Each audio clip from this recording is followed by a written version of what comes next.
Hello viewers, একটা না 1 ঘন্টা চালাবো, 1 ঘন্টা।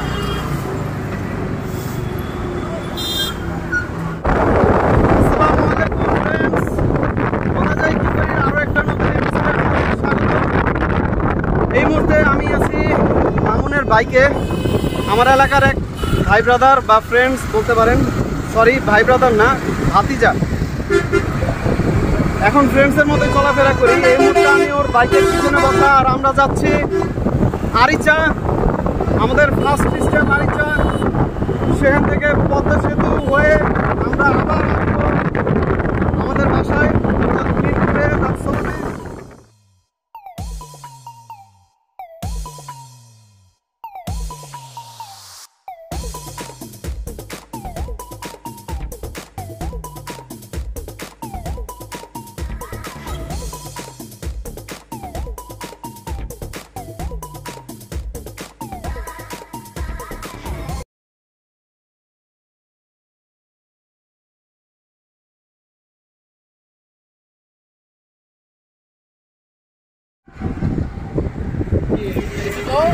তো ফ্রেন্ডস, এই যে আমি শুধু এখন মামুনের সাথে নাই, আমি কিন্তু রাজীবের সাথেও আছি। আপনারা দেখতে পাচ্ছেন এখানে রাজীব, আর এই যে এখানে বাতুল। আমরা এই মুহূর্তে ধল্লা ব্রিজে আছি। ধল্লা নদী দেখতে পাচ্ছেন আপনারা। আমি আসলে কখনো ব্লগ করিনি, তো তাই ব্লগের কথা বলতে খুবই নার্ভাস। নদীতে প্রচুর পানি থাকার কারণে খুবই ভালো লাগতেছে। ওই যে দেখেন,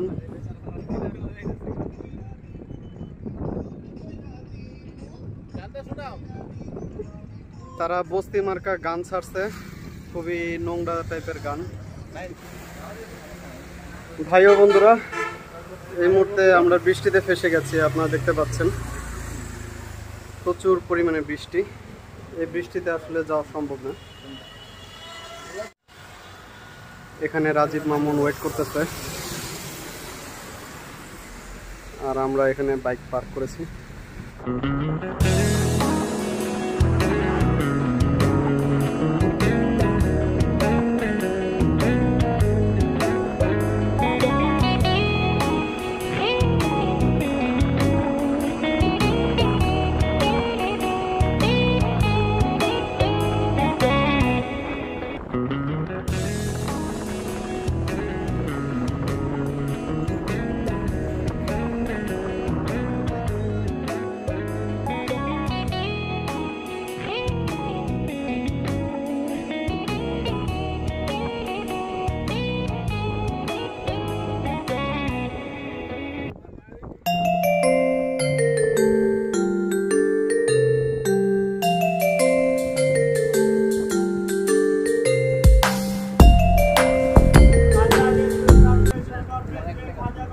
গাইজ, অবশেষে অনেক প্রত্যাশার পরে, অনেক অপেক্ষার পরে, অনেক জার্নি করার পরে আমাদের ফেরি অ্যাট লাস্ট ছাড়লো।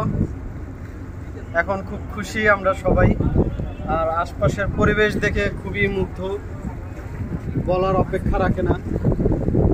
হ্যাঁ, মিনিমাম 7 বার আমরা বৃষ্টির জন্য অপেক্ষা করছি। বিভিন্ন জায়গায় স্টপ করতে, বিভিন্ন জায়গায় আমাদের থামতে হয়েছে। সেই জায়গায় আমাদের প্রায় আধা ঘন্টা থেকে 45 মিনিট আমাদের নষ্ট হয়েছে। তো অবশেষে যখন আমরা এখানে আসলাম, আসার পরে খুবই ভালো লাগতেছে। কি হাসতেছো কেন তোমরা? না, এই যে তুমি যে বললা যে নষ্ট হয়েছে, এটা কি নষ্ট? নষ্ট এটা নষ্ট যে পরিবেশ উপভোগ করেছো, ঠিক না? অবশেষে গাইজ, অনেক দূর জার্নি করার পরে, অনেক সময় ব্যয় করার পরে, প্রায় 3 ঘন্টা আমরা ঢাকা থেকে, আমাদের বাড়ি থেকে জার্নি করে ফেরিঘাট পর্যন্ত আসছি। এখন আমাদের ফেরি এই তো চলা শুরু করেছে। আমরা বেশ অনেকটাই ঘাট থেকে দূরে চলে আসছি। ওই যে দূরে আরেকটা ফেরি দেখা যাচ্ছে। তো এই মুহূর্তে আমি অনেক খুশি যে অবশেষে আমরা ফেরিঘাটে আসতে পেরেছি এবং ফেরি চলা শুরু করেছে। খুশি হওয়ার আরেকটা কারণ হচ্ছে যে প্রায় 7 বারের মতো বৃষ্টির কারণে আমাদের বিভিন্ন জায়গায় থামতে হয়েছিল। সেটাও একটা ভালো একটা ফিল ছিল।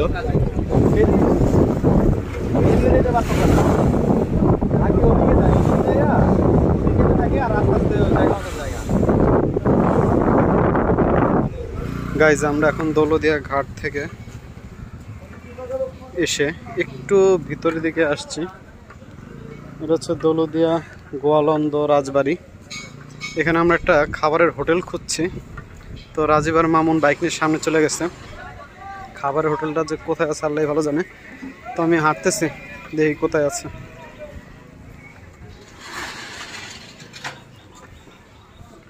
পরে আর এখানকার পরিবেশগুলো খুব একটা ভালো লাগে না, খাবারের যে হোটেলগুলো আছে। সো আমরা একটা ভালো খাবারের হোটেল খুঁজছি, দেখা যাক পাই কিনা।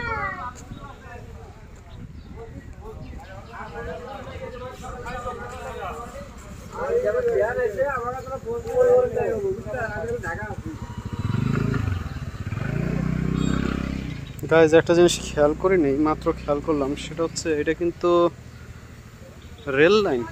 ও মাই গড গাইজ, এটা কিন্তু একটা রেল লাইন। এই যে এতক্ষণ খেয়াল করিনি, যে এখন আপনারা দেখতে পাচ্ছেন রেল লাইন, যা এদিকে এসে নিশ্চিহ্ন হয়ে গেছে পুরোপুরি। ওই দিক থেকে টোটালি বোঝা যায় না।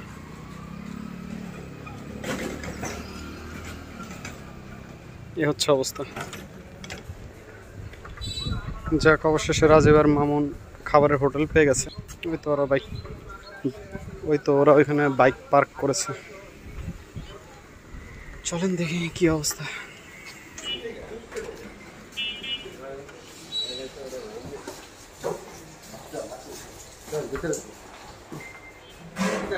আমাদের এই নদী ছোট ছোট আচ্ছা ঠিক আছে।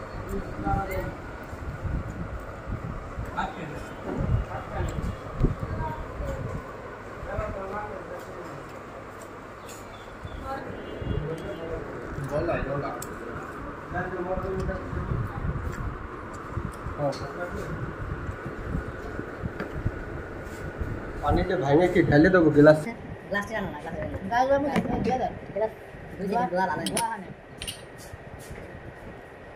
ঠিক আছে এটা কি খায় দেখেন, কত টেস্ট লাগে, খায় দেখেন খুব সুন্দর লাগে।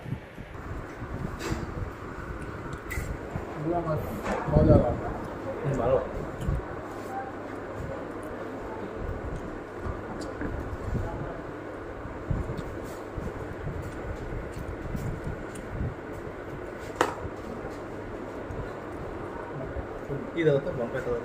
এখানে ফেলেন, আমি সাফ করবো।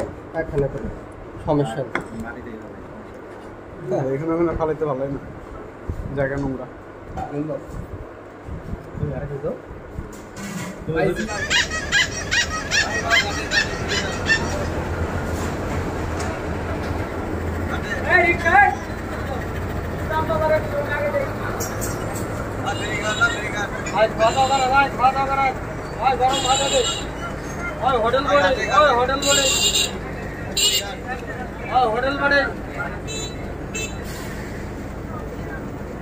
হোটেল বড়ে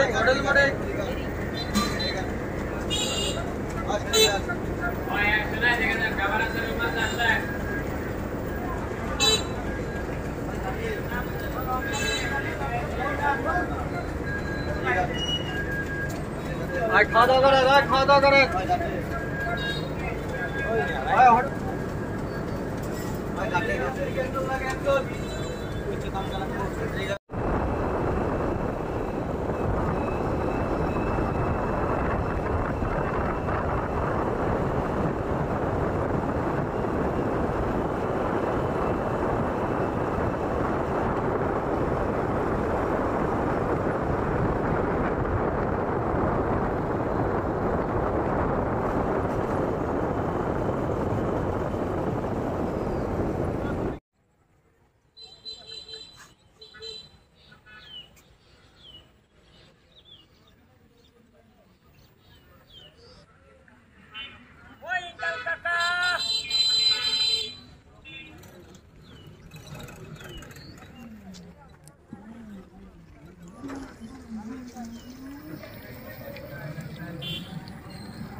চলো চলো